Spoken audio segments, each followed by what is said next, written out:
arruntak batetik infinitoraino dijoazenak dira. Komarik gabekoak eta negatiboak ez dira sartzen. Zenbaki arrunten artean ordena dago. Eta ikur hauek zenbakien arteko ordena adierazten dute. Zenbaki bat baino txikiagoa, handiagoa edo berdinak dira. Zenbaki arrunten biderketan batugai berdina modu laburrean adierazteko modua da. Biderketa baten elementuak biderkagaiak dira eta emaitzari biderkadura esaten zaio. Lehen esandakoa modu laburtuan agertzea, bai? 3 batura 4 aldiz, 3 gehi 3 jarri berrean, 3 bider 4 adieraztea da biderketa. Biderketak propietate batzuk ditu. Trukatze propietatea, hau da, berdin da, 5 bider 7 edo 7 bider 5 egitea. Elkartze propietatea, parentesi bat eginik, berdin da lehenbizi 4 bider 7 egitea eta gero bider 5, edo lehenbizi 7 bider 5 egitea eta gero bider 4, edo 4 bider 5 egitea eta gero bider 7. Beste propietate bat, elementu neutroari dagokiona. Biderketaren elementu neutroa bata da. Edozein zenbaki bider bat eginez, zenbakia berdin mantentzen delako. Ulertzeko propietate zailena, banatze propietatea da, bai? Biderketa bat egitean, parentesi artean dauden, batuketa bati edo kenketa bati, gauza bera da lehenbizi. Batuketa egitea, parentesi barneko batuketa, eta gero biderketa, edo parentesi hori banatzea, barnean dauden bi zenbakiak lehenengo biderkagaiaz biderkatuz. Hau da, gauza bera da 2 gehi 5 egitea eta gero bider 3, edo 3 bider 2 gehi 3 bider 5. Gehiketa hau da, parentesi barnean gehiketa dagoelako. Beste alde honetan, kenketa dagoenez, 2 biderkadura hauen artean, kenketa ipiniko da. Eta bi alboetan ikusten denez, emaitza bera lortzen da. Kasu honetan, 20 aldeetan, eta kasu honetan, 21 bi aldeetan. Zenbaki arrunten zatiketa, zenbaki bat, hainbat zati berdinetan banatzea da. Bai? Zatiketaren elementuak, zatikizuna,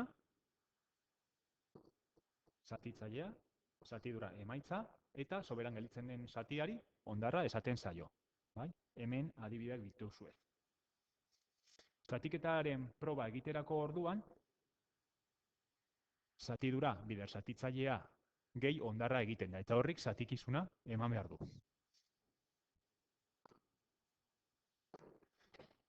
Zenbaki arrunten berreketari dagokionez, zenbaki berdinaren biderkaketa modu laburtuan adierazteko modua da. Leheno batuketa eta biderketaren artean zegoen erlazioa, orain biderketa eta berreketaren artean dago. Hau da. Adibide honi begiratuta, 5 bider 5, bider 5, bider 5, azken finean 5 biderkatzen dugu 6 aldiz, eta gauza bera da hori egitea, eta 5 bider 6 egitea.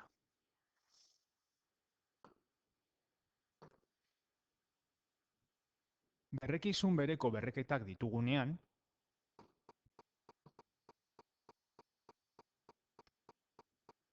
modu horretan adierazten dena eta adibide batekin garbiago ikusten dena, adibidez, hau da, bi da beti berrekizuna, berretzaileak ezberdinak izanik, gauza bera da, hau da.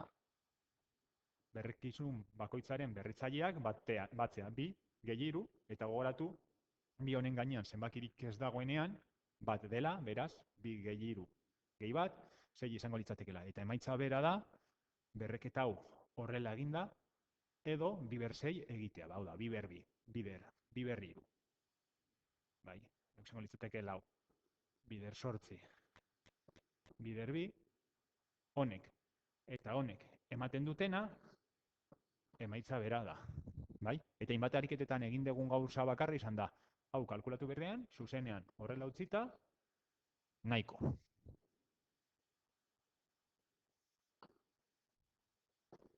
Beraz, biderketa baten, berreketen biderketan goikoak, berretzaileak batu egiten dira, eta hemen, beste adibide honetan, zatiketa bat denean, kendu egiten direla adierazten da. Bai? Beraz, kasu honetan, 3 ber 5, zati 3 ber 2, berreketa bakar moduan ipinita, geldituko da, bost. Kenbi, 3. Bestalde, bai, hemen agerazten dena da,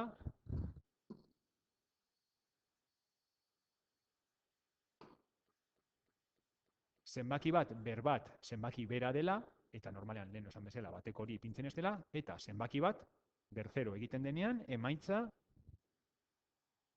bat dela. Kontuan izan hau, gaizki ez egiteko azterketan nolako bat ipintzen badut.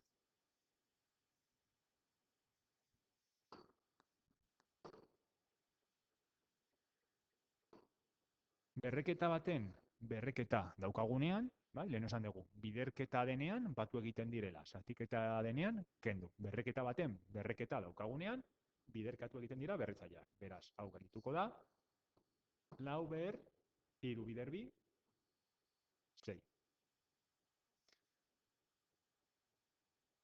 Eta bestalde, hauek denak oinarritzen dira berrekizuna berdina denean. Bai, berrekizuna ezberdina badute eta berdina dena berretzailea balin bada, hemen behan agertzen dena, egiten dena da. Berrekizunak biderkatu eta berretzaile bera ipini. Biderketa balin bada eta zatiketa balin bada, zatitu.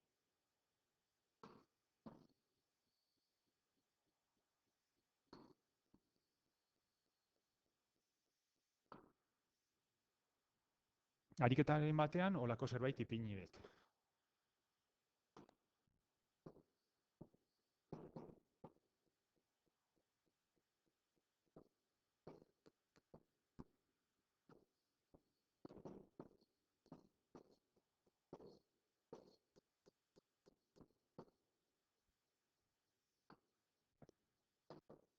Errokuadroa berbi egitearen kontrako eragiketa da. Hau da. Errokuadro, 25. Bost da, bost berbi, 25 delako. Bai? Hori dira, errokuadroa. Errokuadro osoa, hau, zehatza denean, hau da. Errokarratu zehatza dagoenean. Berbi eginez lortzen den zenbaki bat daukagunean errokuadroaren barnean. Zehatza ez denean, bilatzen dugu errokuadro osoa, bai? Hau da. Zenbaki bat, errokuadro barnean dagoena, adibidez, 26.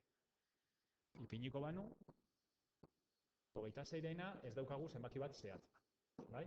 Osoa bilatu behar dugu. Kasu honetan, 26 dena bost izango litzateke, eta geldituko zaigu bat soberan. Hori ondarra izango litzateke. Gaiarekin amaitzeko eragiketen jerarkia landu dugu. Hainbat eragiketa ditugunean, lehenbizi parentesiak landua dira, gero errokuadro eta berreketak, biderketa eta zatiketak, batuketak eta kenketak. Orduan, hasiera batean, pausoz pauso egiten genituen, naiz eta gero jakin genuen, hainbat pauso egin zitazkeela urrats bakoitzean. Bai? Orduan, hemen, lehenbizi. Parentesi barnekoa, berreketa bat, eta kenketa bat. Lehenbizi berreketa egin behar da. Gero, parentesi barnean jarraitu, eta kenketa. Gero, batuketa bat gelditzen da, biderketa bat, lehenbizi, biderketa. Eta amaitzeko, batuketa.